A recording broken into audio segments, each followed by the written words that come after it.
That was Ali Ibrahim. From Brussels to Damascus, ISIL continues its reign of terror with no end in sight.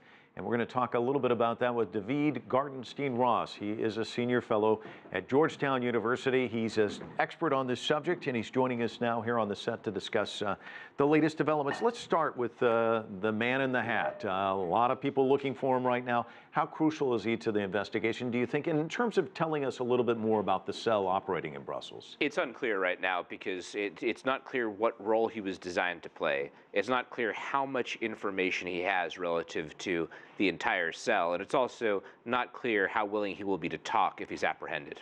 And you and I have talked in the past about ISIL. It seemed early on that they were content and really trying to grab land, now trying to grab headlines.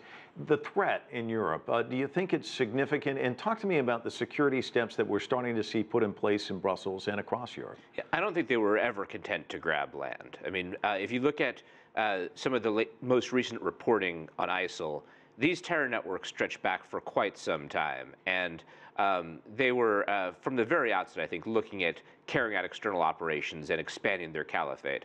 But Europe's situation is a very grave one. Even before the most recent attacks in Brussels, investigators had been all but waving their arms, talking about just how overstretched they are in terms of resources. According to various reports, somewhere between 400 to 600 operatives who've been trained to attack Europe.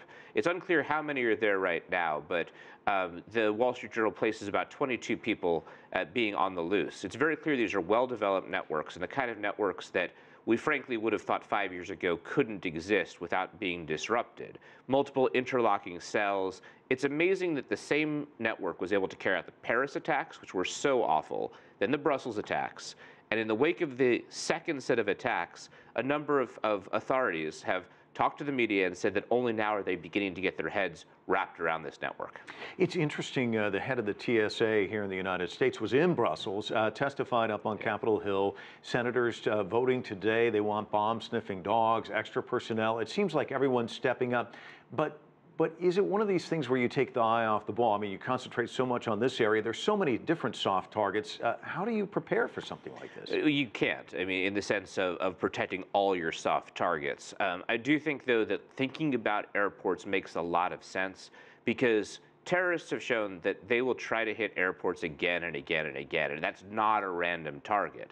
The reason why you hit airports is because of how essential air travel is to the global economy. It's also a place where you get headlines, and there's the familiarity of the airport. So I do think that paying attention to the particular vulnerabilities of airports and how you can safeguard them better makes sense in this context. Let's circle back to Syria. This is a really interesting story about 300 Syrians kidnapped in Damascus cement factory. What do you make of this? Awful. And this is the kind of technique that ISIL really likes and organizations affiliated with them like a lot. That is a mass kidnapping.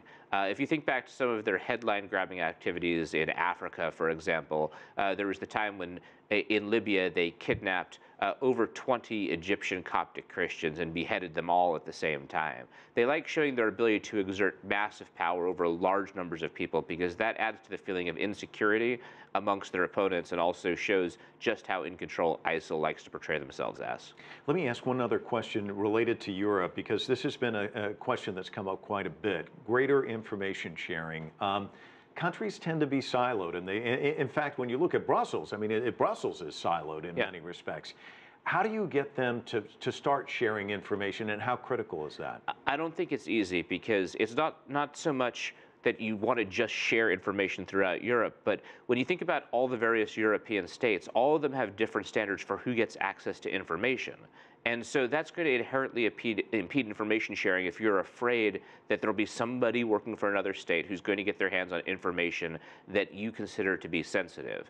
So there's difficulty even within countries. Within Belgium, there are parts of the Belgian security apparatus that are hesitant to share with others. Looking at this organizational design, incredibly important, part of the challenge we face in the 21st century with combating violent non-state actors. And they know that, don't they? They capitalize on it, don't they? Oh, absolutely.